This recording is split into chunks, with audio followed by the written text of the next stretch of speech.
Algunos piensan que es una emoción indescriptible, un inmenso océano de sentimientos, pero no es genuino amor. El amor, escúcheme bien, el amor no es un sentimiento. Puede contener o resultar en sentimientos, pero primordialmente no es un sentimiento o una emoción. Y le voy a decir por qué. La Biblia nos ordena, escuchó, nos ordena amar. Y usted no puede ordenar a un sentimiento, piénselo. Así que la clase de amor de la cual estoy hablando no es un sentimiento, ni una emoción, ni una incontrolable pasión. No sé de dónde la gente ha sacado la idea de que el amor es algo que nos sucede, que somos víctimas del amor, que nos enamoramos y ese enamoramiento simplemente sucede como por generación espontánea. La Biblia dice, maridos, amad a vuestras mujeres. Por favor, note que esto no es una sugerencia, es una orden, porque el amor verdadero tiene que ser una decisión y una conducta. Usted puede escoger el amar, y cuando así lo hace, el amor no es primordialmente un sentimiento, sino algo que usted hace.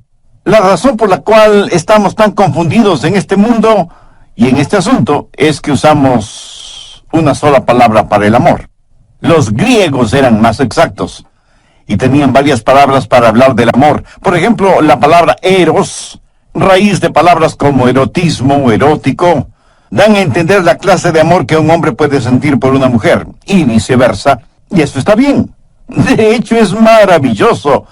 Pero no es de eros de lo que estoy hablando. Aunque debemos amar a todos, no amamos a todos en forma erótica.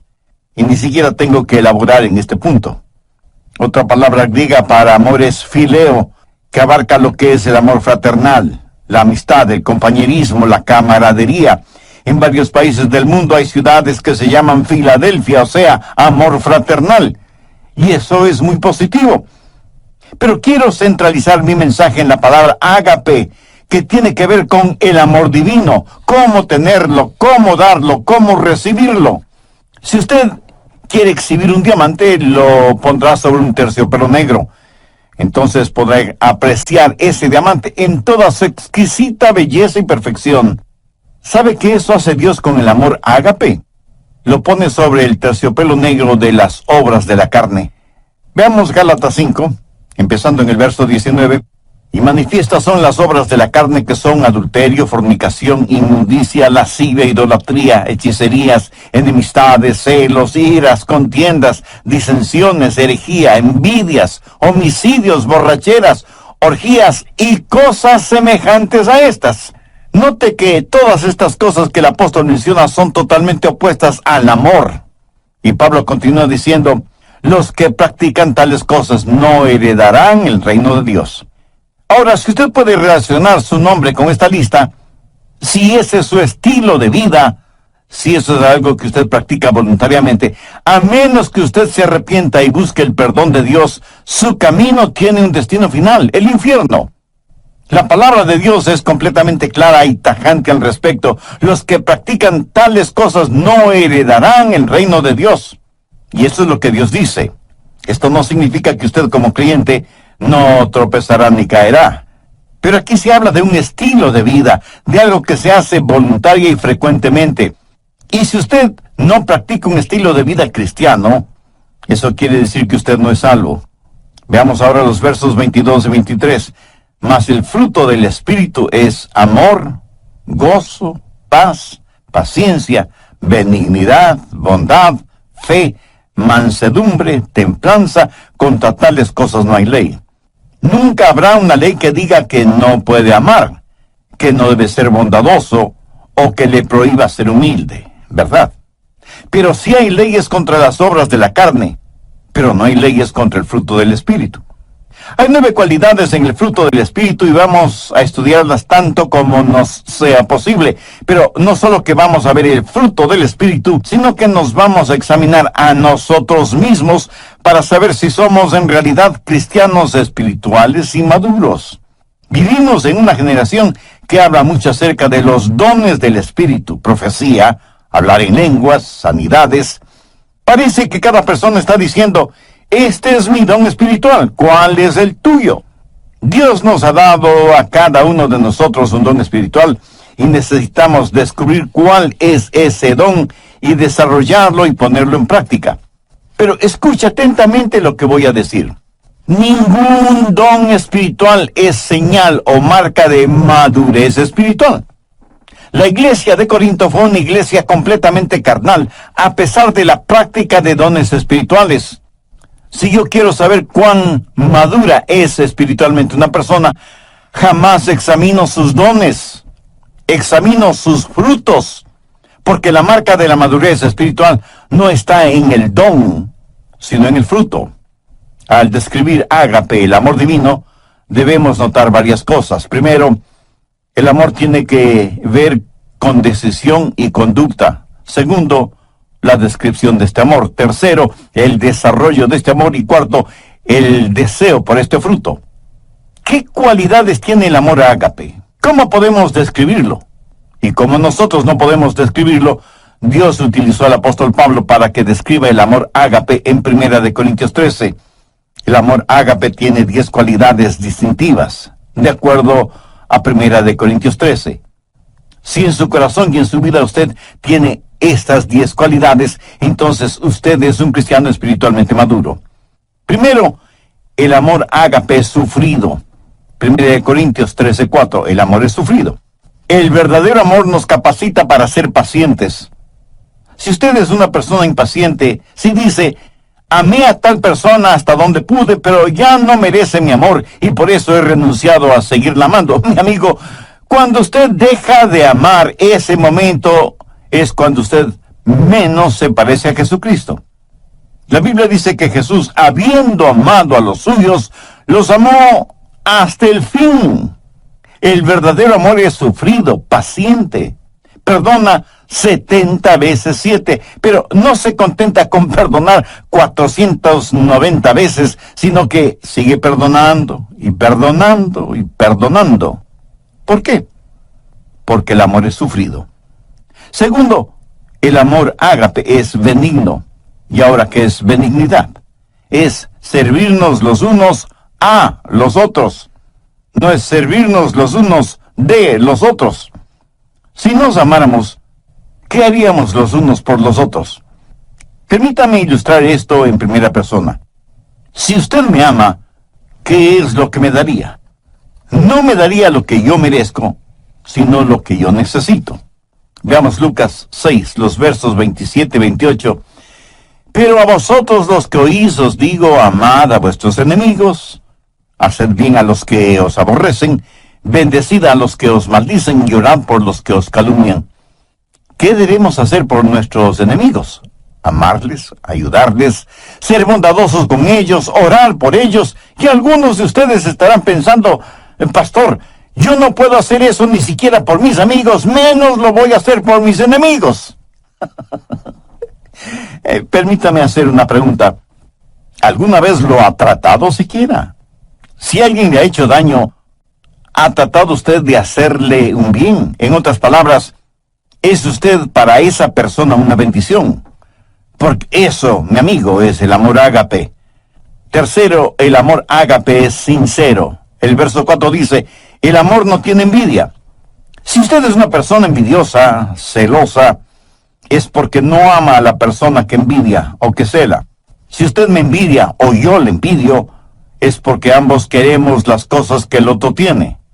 Si yo quiero algo que es suyo, no me regocijaré de que usted lo tenga. Eso no es amar con sinceridad, así como no lo es que me disguste sobremanera cuando usted es alabado, cuando considero que su ganancia es mi pérdida. ¿De qué amor sincero podría estar hablando? El amor verdaderamente sincero se regocija cuando los demás son bendecidos y prosperados. Cuarto, el amor ágape no es jactancioso, más bien le capacita para que sea humilde, para que no sea vanidoso ni prepotente, ni mire a los demás por encima del hombro. La Biblia dice que no debemos considerarnos más que los demás. Busque Proverbios 21:4. Altivez de ojos y orgullo de corazón y pensamientos de impíos son pecado. El orgullo y el genuino amor no pueden habitar en nuestro corazón al mismo tiempo. No podemos ser vanidosos y bondadosos a la misma vez. Una persona llena de egoísmo y orgullo jamás puede ser una persona llena del amor ágape. Sabe que las personas orgullosas son, además, argumentativas. La Biblia dice que solo por el orgullo viene la contención. ¿Sabe cuál es el problema en los hogares cuando hay argumentos y contenciones? Que se están enfrentando nuestros egoísmos y nuestros orgullos, y ninguno quiere perder. Quinto, el amor ágape es considerado. Verso 5. No hace nada indebido. ¿Sabe lo que eso significa? Significa que el verdadero amor es cortés, gentil.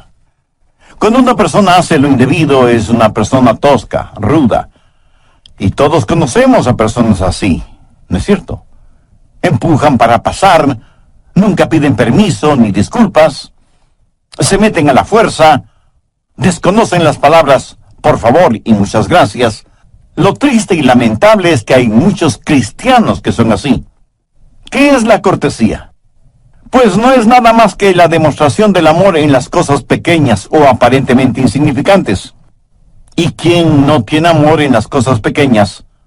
¿Cómo podría tenerlo en las cosas grandes? Cuando usted encuentra a una persona ruda, tosca, tenga la seguridad de que ha encontrado a una persona que no conoce el amor. Una persona que no puede ser el reflejo del Señor Jesucristo, quien fue humilde y gentil, y siempre pensó primero en los demás. Sexto, el amor ágape es un amor que se niega a sí mismo. Mire lo que dice el verso 5. No busca lo suyo.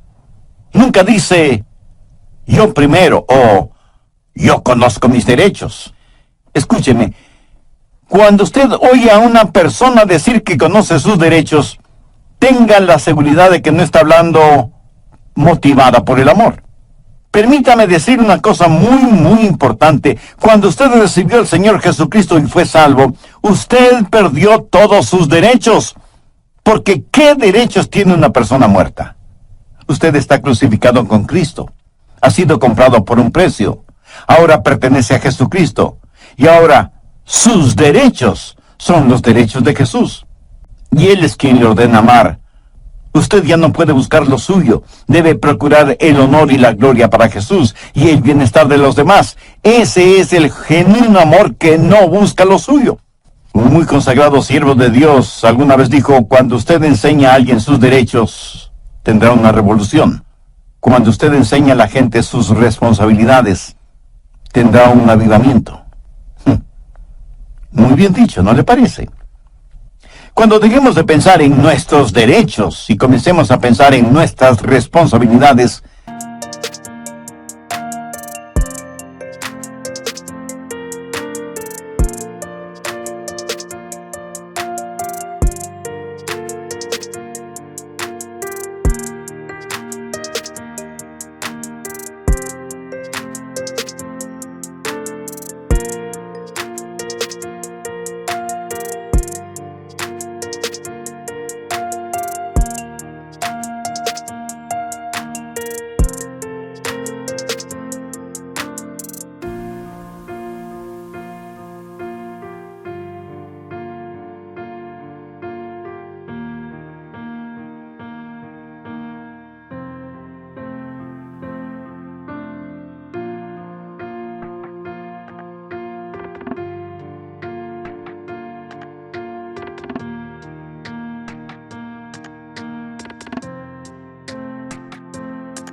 cuando dejemos de buscar solo lo nuestro y comencemos a ser de bendición para los otros, le aseguro que las cosas cambiarán en el mundo. Séptimo, el amor ágape es un amor sereno. Dice la Biblia que el amor no se irrita. ¿Conoce usted a personas que son como fósforo y que se encienden con el menor roce? Con la más insignificante provocación explosionan, afectando a todos y a todo a su alrededor. Y luego dicen, no quise hacerlo, lo siento. Lo bueno es que se me pasa pronto. Eso podrá ser cierto, pero hay cadáveres a su alrededor. Un huracán o un terremoto es solo cuestión de segundos. Y sin embargo, mire toda la devastación que dejan. Uno no pierde el temperamento así porque sí. Si usted explota de esa manera es porque en su interior, en su corazón, no existe el amor de Dios. Si quiere saber con qué está lleno, vea qué es lo que sale de usted cuando es provocado. Una de las manchas en la vida de muchos cristianos es precisamente un temperamento irascible. El verdadero amor es sereno.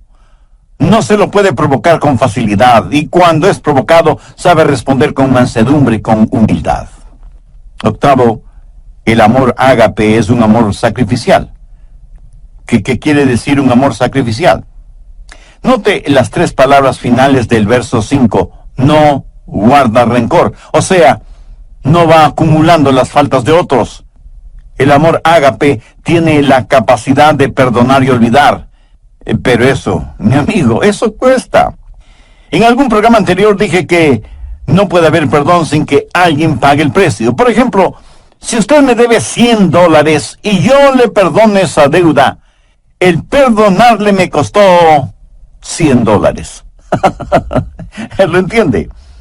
Muchos de nosotros somos magníficos amanuenses y mantenemos una detallada lista de lo malo que los otros nos han hecho.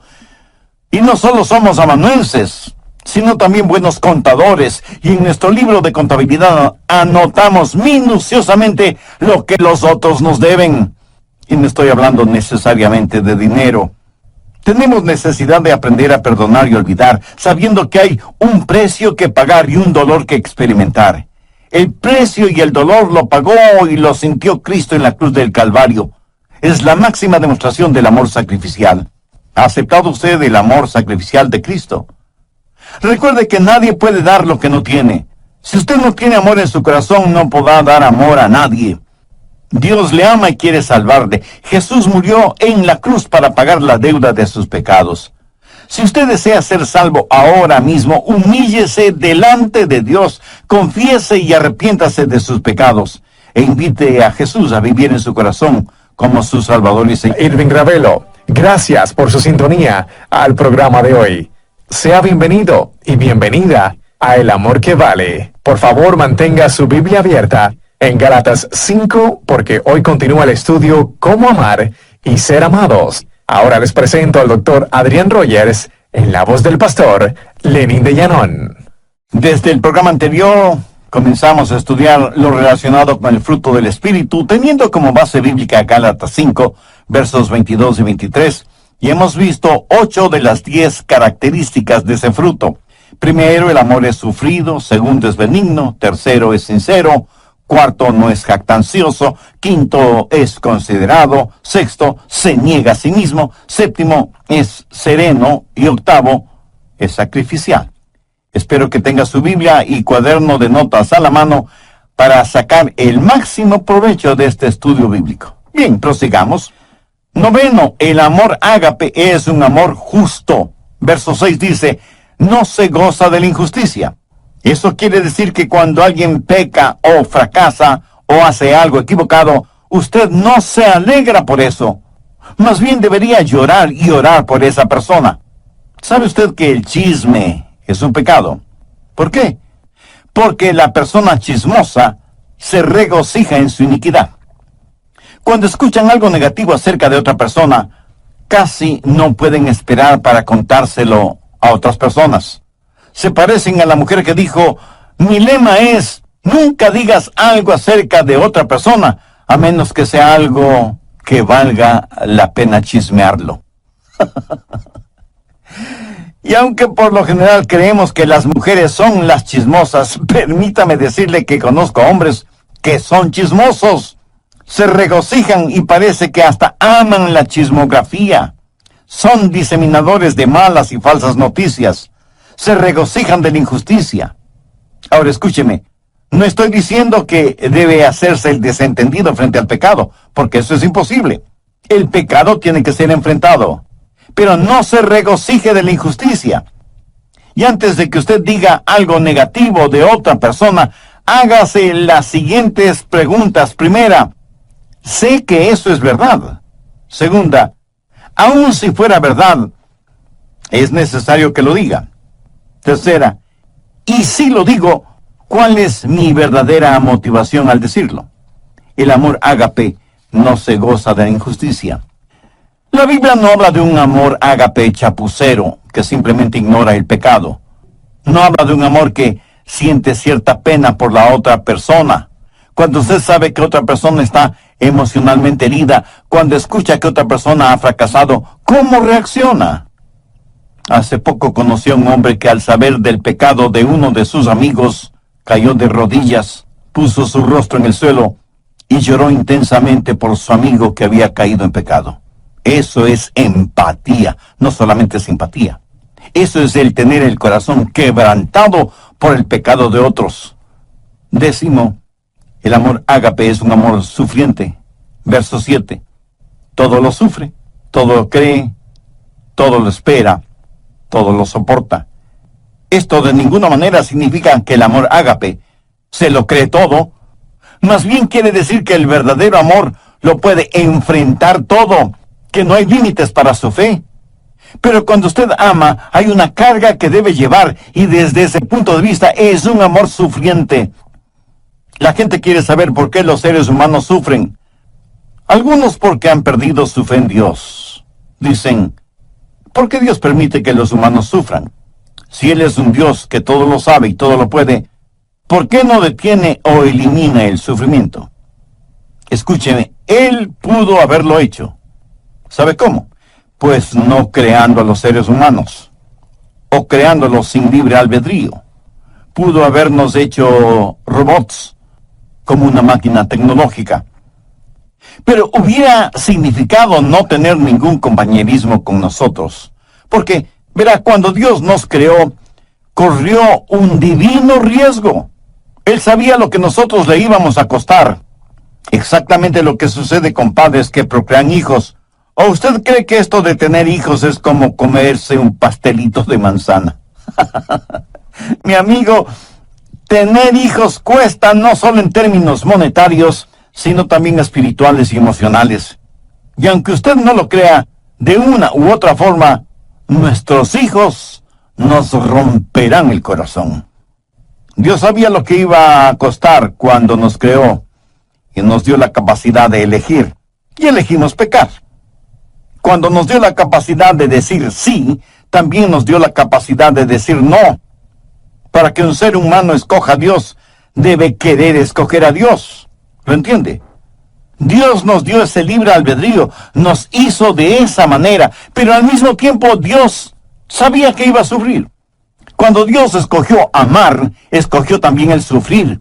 Y alguien me preguntará, Pastor, ¿puede Dios sufrir? Permítame responder con una pregunta. ¿Sufre usted como padre cuando su hijo hace algo equivocado?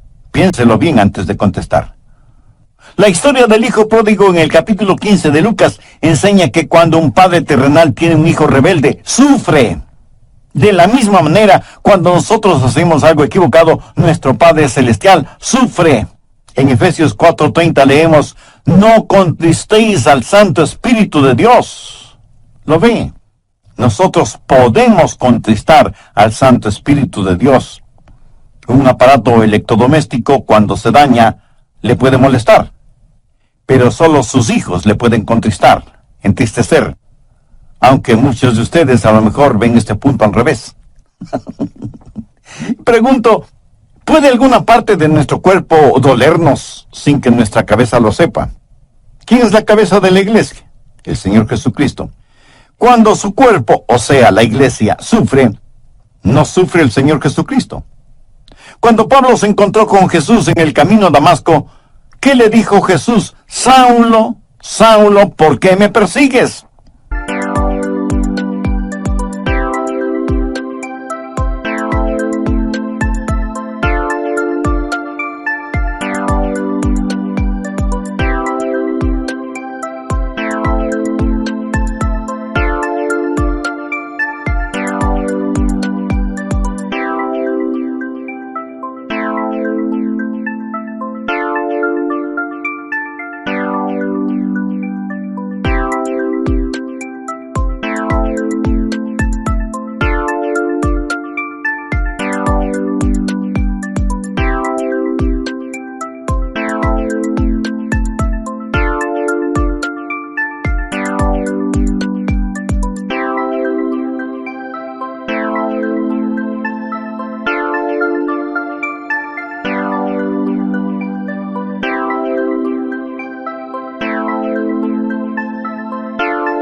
La respuesta de Pablo, si el asunto no fuera tan serio, sería casi infantil.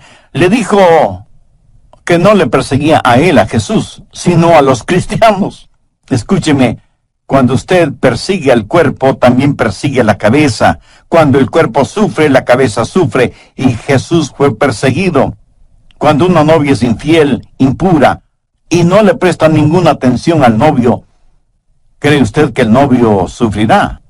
Le puedo asegurar que sí. ¿Quién es la novia? La iglesia. ¿Quién es el novio? El Señor Jesús.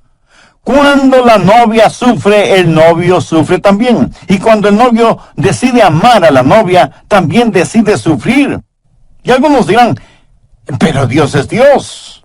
Él no tiene que sufrir. Ciertamente, Él no tiene que sufrir, pero Él escogió sufrir. ¿Por qué? Déjenme ilustrar este punto. Suponga que usted y su cónyuge van a tomar las vacaciones soñadas toda una vida. ¿Será su segunda luna de miel en una de las islas de Hawái? Suponga que alguien les ha provisto un precioso condominio en la isla, a la orilla de una fabulosa playa, pero asimismo suponga que no tienen suficiente dinero para hacer todo lo que quieren hacer. Pero ya están ahí, dispuestos a disfrutar a plenitud del sol, la playa, el mar, las palmeras, la música y la deliciosa comida. Suponga que más o menos a las 6 horas de estar en la isla, en el continente, uno de sus nietos es golpeado por un automóvil y las preguntas surgen de inmediato. Debemos llamar a los abuelos para avisarles. Debemos interrumpir sus tan anheladas vacaciones. Ahora, ¿cuántos abuelitos y abuelitas que me están escuchando dirían, prefiero no saber nada y que me dejen disfrutar de mis vacaciones? ¿Cuántos tendrían la actitud de, si algo malo sucede, sea lo que sea, no queremos saberlo? No queremos que nada arruine nuestras vacaciones. Le puedo asegurar que antes de viajar rumbo a Hawái, usted habrá dicho a sus hijos y demás familiares, si algo sucede, llámenos de inmediato. Si algo podemos hacer desde allá, lo haremos. Y si no, regresaremos en el próximo vuelo. Eso es lo que hace el amor sacrificial. Las necesidades de los otros están, o deben estar, por encima de nuestras satisfacciones personales. Porque cuando usted se preocupa de las necesidades de los demás, sentirá una satisfacción personal indescriptible. Tercero, el desarrollo de este amor.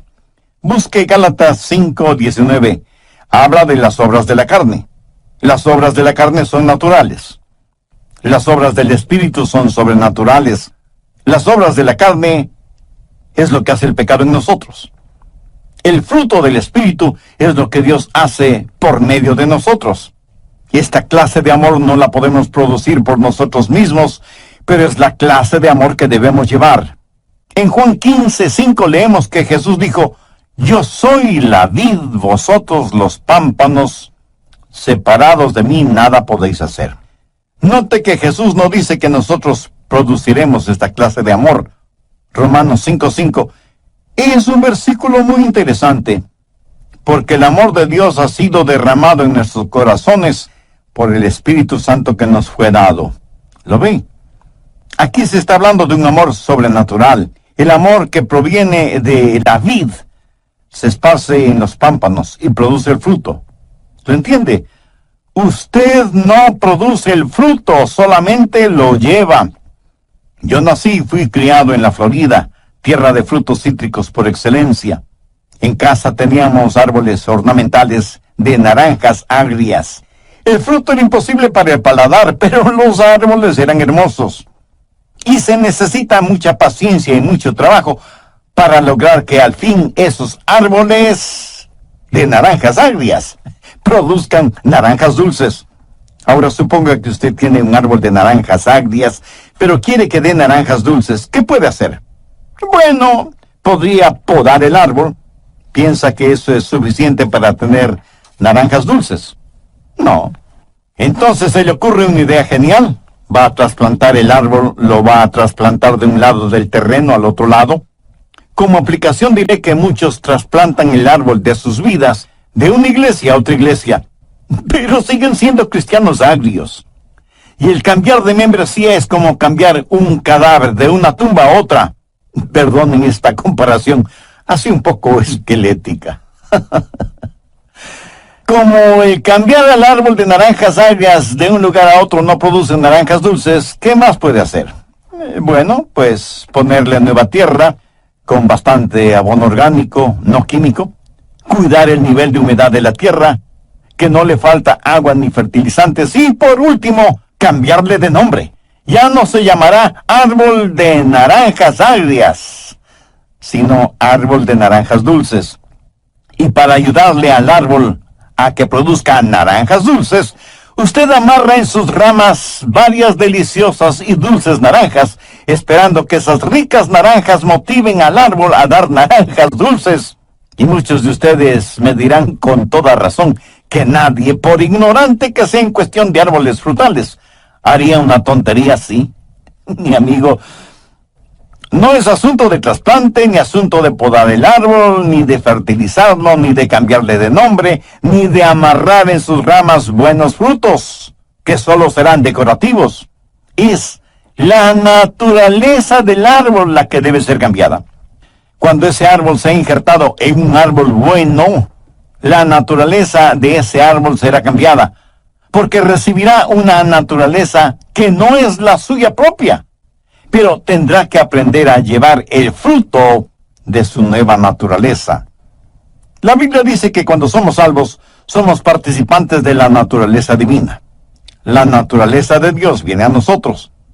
Pero esta es la clase de amor que no es el fruto de las obras de la carne, raíz de amargura, sino que es el fruto del Espíritu, es la naturaleza del Dios Todopoderoso que ha sido injertada en usted, en mí, en nosotros. Cuarto, el deseo por este fruto. ¿Para qué sirven las frutas? Pues para comérselas, y mientras más frescas y al natural, mucho mejor. ¿Han notado que las frutas despiden una fragancia extraordinaria? Uno puede reconocer una fruta solo por el olor, aún antes de mirarla o palparla. Imagínese ahora la bendita fragancia del fruto del Espíritu. ¿Sabe lo que el mundo necesita este mismo momento? Algunos de inmediato me dirán, el mundo necesita paz, bienestar económico, buena salud, progreso científico, etcétera, etcétera. Y aunque todo eso es verdad, el mundo lo que más necesita, sin embargo, es la realidad del fruto del Espíritu. Esa es la única manera de amar y ser amado. Cuando usted permita que el Señor habite en su humanidad y demuestre su deidad a través suyo, no será un amor humano el que usted exhiba, sino que será un amor divino. No será su vida la que viva, sino la vida de Jesús en usted. Su vida tendrá la fragancia de nuestro Señor Jesucristo. Anote al margen Efesios 5:2. Andad en amor, como también Cristo nos amó y se entregó a sí mismo por nosotros, ofrenda y sacrificio a Dios en olor fragante. ¿De dónde sale todo ese fruto? De una semilla muy pequeña. ¿Cómo es que se esparce el cristianismo?